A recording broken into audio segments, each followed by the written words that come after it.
But more urgently tonight, we are also tracking Tropical Storm Francine, feeding off of warm Gulf waters and expected to spin into a powerful hurricane as it takes aim at the Louisiana coast, with New Orleans currently in its potential path and now under a hurricane watch.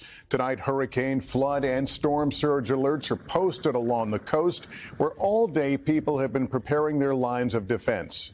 Francine packing winds up to 65 miles per hour and forecasted to produce flooding rainfalls. The storm will likely make landfall about this time tomorrow. We'll get to the debate, but first, Al Roker is here. And Al, what's the latest on Francine's track?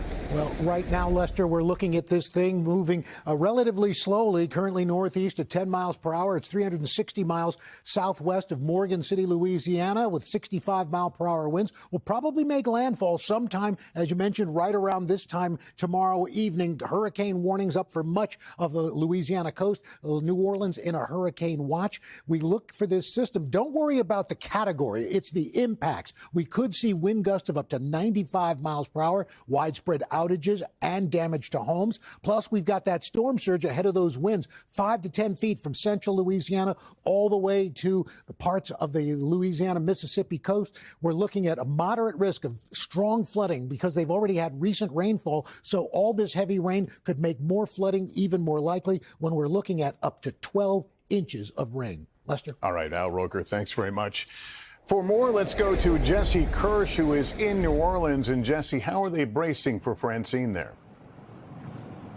Lester, we're talking about the possibility of 3 to 5 feet of storm surge, flooding, and even tornadoes here as we wait for Francine's landfall. With the storm's latest forecast, Francine's path would have New Orleans on the right. That is typically the side of a hurricane that sees the most devastation from rain and wind. In anticipation of landfall today, there were cars lined up around the block outside of this city's sandbagging site. And the city is urging residents to finish preparations this evening and to shelter indoors during the storm, which formed closer to Louisiana than others. That means less time to prepare.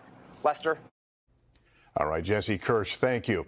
Thanks for watching. Stay updated about breaking news and top stories on the NBC News app or follow us on social media.